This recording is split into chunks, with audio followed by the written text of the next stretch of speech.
우리에게 주시는 하나님의 말씀은 시편 23편과 24편입니다.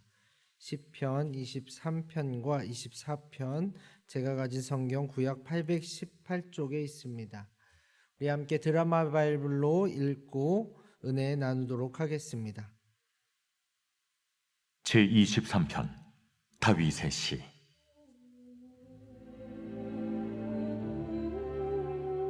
여호와는 나의 목자시니 내게 부족함이 없으리로다.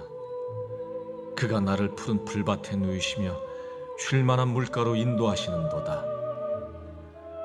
내 영혼을 소생시키시고 자기 이름을 위하여 의의 길로 인도하시는도다. 내가 사망의 음침한 골짜기로 다닐지라도 해를 두려워하지 않을 것은 주께서 나와 함께 하심이라. 주의 지팡이와 막대기가 나를 안위하시나이다. 주께서 내 원수의 목전에서 내게 상을 차려주시고 기름을 내 머리에 부으셨으니 내 잔이 넘치나이다. 내 평생의 선하심과 인자하심이 반드시 나를 따르리니 내가 여호와의 집에 영원히 살리로다. 제24편 다윗의 시. 땅과 거기에 충만한 것과 세계와 그 가운데 사는 자들은 다 여호와의 것이로다. 여호와께서 그 터를 바다 위에 세우시며 강들 위에 건설하셨도다. 여호와의 산에 오를 자가 누구며 그의 거룩한 곳에 설 자가 누구인가? 곧 손이 깨끗하며 마음이 청결하며 뜻을 허탄한 데 두지 아니하며 거짓 맹세하지 아니하는 자로다. 그는 여호와께 복을 받고 구원의 하나님께 의를 얻으리니 이는 여호와를 찾는 족속이요 야곱의 하나님의 얼굴을 구하는 자로다. 문들아 너희 머리를 들지어다. 영원한 문들아 들릴지어다. 영광의 왕이 들어가시리로다. 영광의 왕이 누구시냐? 강하고 능한 여호와시요 전쟁에 능한 여호와시로다. 문들아 너희 머리를 들지어다. 영원한 문들아 들릴지어다. 영광의 왕이 들어가시리로다. 영광의 왕이 누구시냐? 만군의 여호와께서 곧 영광의 왕이시로다. 아멘. 시편 23편은 하나님을 믿는 사람들에게 가장 유명하고도 친근한 시입니다.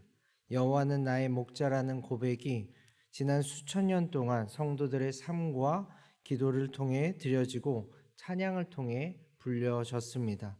그러면서 하나님과 우리의 절대적인 관계를 되새기게 되고 그 안에서만 맛볼 수 있는 평화와 안정을 다시금 찾게 도와주었습니다. 시편 24편은 이스라엘 공동체가 하나님께 제사를 드리러 나아갈 때 특별히 법궤가 성전에 들어가는 상황 속에서 백성들과 제사장 사이에 서로 묻고 답하며 올려드리던 노래였습니다. 그 주고받는 대화의 내용을 보면 성전에 들어갈 자격에 관한 것으로서 제사에 참여하는 공동체 자신을 돌아보게 하고 결국 창조주이며 온 우주의 왕이신 하나님을 찬양하는 것으로 마무리하게 됩니다. 이렇게 보면 시편 23편은 개인적으로 만난 하나님을 고백하는 시이고 시편 24편은 공동체가 함께 고백하는 시인 것 같습니다. 그러나 하나님은 언제나 개인을 부르실 때도 공동체의 회복을 염두에 두시는 분이심을 우리는 잊지 말아야 합니다. 아브라함을 부르신 것은 그를 통해 이스라엘 자손을 위해서였고 모세와 여호수아, 실패한 사울이나 성공한 다윗을 부르실 때도 모두 하나님의 공동체 이스라엘 자손들을 위해서였습니다. 더 나아가 이스라엘은 온 세상을 돌아오게 하시려는 하나님의 귀한 계획이 담겨져 있습니다. 그러니 시편 23편도 나의 하나님, 나의 목자를 넘어서 우리 공동체의 하나님, 나아가 온 세상을 인도하시는 목자 하나님을 바라볼 수 있어야 한다는 사실이죠. 이런 기반을 가지고 시편 23편을 먼저 살펴보면 하나님은 이스라엘에게 있어 목자 같은 분이심을 노래하고 있습니다. 목자는 유목민 생활을 하던 이스라엘에게 있어 가장 친숙한 직업입니다. 또한 고대 근동에서는 목자를 단순히 양을 치는 그 목자, 그 인도하던 자를 넘어서 백성을 다스리던 왕과 지도자를 상징하기도 했습니다. 그런데 사실 다윗 이후 이스라엘 역사를 보면 좋은 지도자, 좋은 목자는 거의 찾아볼 수 없었습니다. 그로 인해 나라가 두 동강이 나고 또 북이스라엘과 남유다가 멸망했습니다. 그런데 더 안타까운 것은 그러한 상황 속에서도 이스라엘의 목자들은, 이스라엘의 왕들은, 지도자들은 양들을 돌보지 않고 오히려 길을 잃게 만들었다는 것입니다.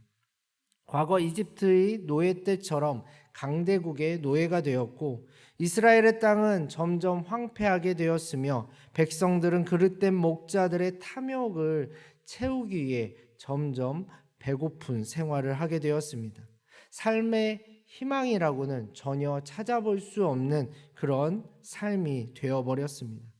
그러나 시편 23편은 이러한 상황 가운데에서도 이스라엘 공동체가 바라봐야 할 진짜 목자, 그 참된 소망이 누구인지 무엇인지를 가르쳐주고 있습니다. 그 목자는 모세도 아니고 여호수아도 아니며 사무엘도 아니고 다윗도 아닙니다. 그들은 아무리 뛰어나다 할지라도, 아무리 위대하다 할지라도 잠시 이스라엘을 인도하는 목자 대행일 뿐입니다. 다윗은 이것을 누구보다 잘 알았습니다. 그리하여 이 노래를 통해 이스라엘 백성들에게 가르쳐 주고 있습니다. 자신의 고백을 넘어서 이스라엘 모두의 고백으로 불려지기를 바라며 또한 앞으로 어떠한 상황 가운데에서도, 어떠한 사건 가운데에서도 그것이 설사 비극적인 역사일지라도 이 노래가 불려지는 가운데 이스라엘의 참된 목자를 발견할 수 있도록 말이죠. 그 목자는 누구입니까? 바로 푸른 초장과 맑은 시내로 우리를 인도하시는 하나님 아버지십니다. 바로 이스라엘 역사 속에서 40년 광야 생활 가운데에서조차 불과 구름 기둥으로 인도하시고 적으로부터 지켜주시며 잘못된 길로 나아갈 때 책망도 하시며 매일매일 만나와 매출하기로 먹이시는 하나님 아버지이십니다. 또한 5절과 6절에서는 이스라엘과 하나님의 관계를 손님을 위해 잔치를 준비하시며 베풀어 주시는 집주인으로 묘사하고 있습니다. 그것도 자신을 힘들게 했었던, 박해하며 괴롭혔던 원수들을 제압하시고 그 앞에서 상을 차려주시는 분, 귀한 손님을 위해 머리에 기름을 발라주는 전통을 행하시며 얼마나 부어주셨는지 흐르고 흘러서 넘치기까지 멈추지 아니하시는 분으로 고백하며 앞으로 영원히 하나님의 집에 머물기를 기대하며 이 아름다운 시편 23편의 고백을 마무리하고 있습니다. 그런데 우리가 이 시편 23편을 통해 발견할 수 있는 정말 놀라운 사실은 참된 목자, 하나님의 인도함 받은 양들은 상황의 노예가 되지 않는다는 사실입니다. 목자가 인도하시는 곳은 어디든 그곳이 험난하고 때로는 생명의 위협을 받는 그 상황일지라도 그 목자를 믿기 때문에 두려움을 물리치고 평안과 기쁨으로 감사와 찬양의 예배를 드릴 수 있는 것이죠. 앞에서 시편 24편이 하나님께 제사드리러 성전에 나아갈 때 올려드렸던 공동체의 노래라고 말씀드렸습니다. 다시 말해 이 고백은, 이 시편 24편은 양들이 목자를 향해 부르는 찬송입니다. 다시 말해 이 고백은 보이는 예루살렘 성전을 넘어서 우리 자신을 하나님의 성전으로 지키며 우리 자신을 하나님의 성전으로 드리며 우리가 부르는 고백인 것입니다. 물론 우리 자신을 바라볼 때 내세울 것이 전혀 없습니다. 때로는 더러운 마음, 이기적이고 누군가에게 상처 주는 그런 욕망 덩어리입니다. 무엇보다 참된 목자를 배신할 준비가 항상 되어 있는 죄성이 가득한 인간들입니다. 그런데 하나님께서도 우리의 한계를 잘 알고 계십니다. 그리하여 자신의 아들을 우리에게 내어주셨죠. 그분은 우리가 하지 못한 깨끗한 손과 청결한 마음을 가지고 계셨고 자신의 생각을 나쁜 일에 두지 아니하시며 거짓 맹세를 하지 않으셨습니다. 그리고 무엇보다 하나님과 우리 사이에 참된 구원의 통로의 역할을 하셨습니다. 그분은 자신에 대해 이렇게 말씀하십니다. 나는 선한 목자라. 내가 내 양을 알고 양도 나를 아는 것이 아버지께서 나를 아시고 내가 아버지를 아는 것과 같으니 나는 양을 위하여 목숨을 버리노라. 사랑하는 용인영락교회 성도 여러분, 오늘 목자를 아는 양으로서 그리스도인으로서 하나님의 백성으로서 잘 살아내셨으면 좋겠습니다.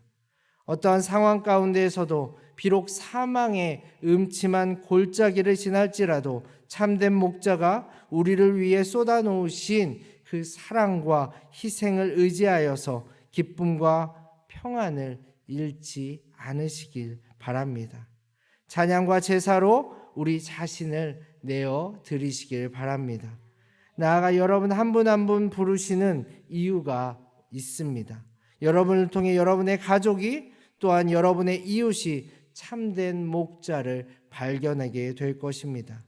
그 기대와 소망을 가지고 언제나 문드라 머리를 들어라 선포하시며 목자 되신 하나님, 만군의 여호와 하나님을 노래하시는 한 분 한 분 되시기를 간절히 소망합니다. 함께 기도하겠습니다. 온 우주의 창조주 되시며 우리의 참 목자 되신 하나님 아버지, 연약한 양들을 항상 인도하여 주시고 그 양들이 그릇된 길로 사망의 길로 들어서는 것을 볼 수 없어 아들 예수님을 이 땅에 보내주심을 참으로 감사합니다. 우리의 삶이 십자가 사랑과 희생을 잊지 않게 하시고 날마다 찬양과 경배의 삶 살게 하시며 어떠한 상황 가운데에서도 삶이 녹록지 않더라도 참된 하나님만 바라보게 하옵소서. 주님 주시는 평안을 빼앗기지 않게 하옵소서. 오늘도 많은 일들이 있고 많은 사람들을 만나게 될 것입니다. 우리를 통하여 가족과 이웃들이 참 평안을 맛볼 수 있도록 하시고 나아가 세상이 하나님을 온전히 바라보게 하옵소서. 예수님의 이름으로 간절히 기도합니다. 아멘. 주님께서 가르쳐 주신 기도 함께 드리겠습니다. 하늘에 계신 우리 아버지, 아버지의 이름을 거룩하게 하시며 아버지의 나라가 오게 하시며 아버지의 뜻이 하늘에서와 같이 땅에서도 이루어지게 하소서. 오늘 우리에게 일용할 양식을 주시고 우리가 우리에게 잘못된 사람을 용서하여 준 것 같이 우리 죄를 용서하여 주시고 우리를 시험에 빠지지 않게 하시고 악에서 구하소서. 나라와 권능과 영광이 영원히 아버지의 것입니다. 아멘. 이 시간 우리 함께 기도하겠습니다. 하나님께서 우리에게 주신 은혜, 오직 하나님만 바라볼 수 있도록 목자 대신 하나님만 의지할 수 있도록 오늘 그런 삶, 그리고 또 그 목자 대신 하나님만을 찬양하며 경배하며 그렇게 사는 삶이 될 수 있기를 함께 기도하겠습니다. 가정을 위해 기도하겠습니다. 말씀으로 든든히 서가는 가정 되게 하시고 믿음으로 날마다 성장되는 가정 되게 해달라고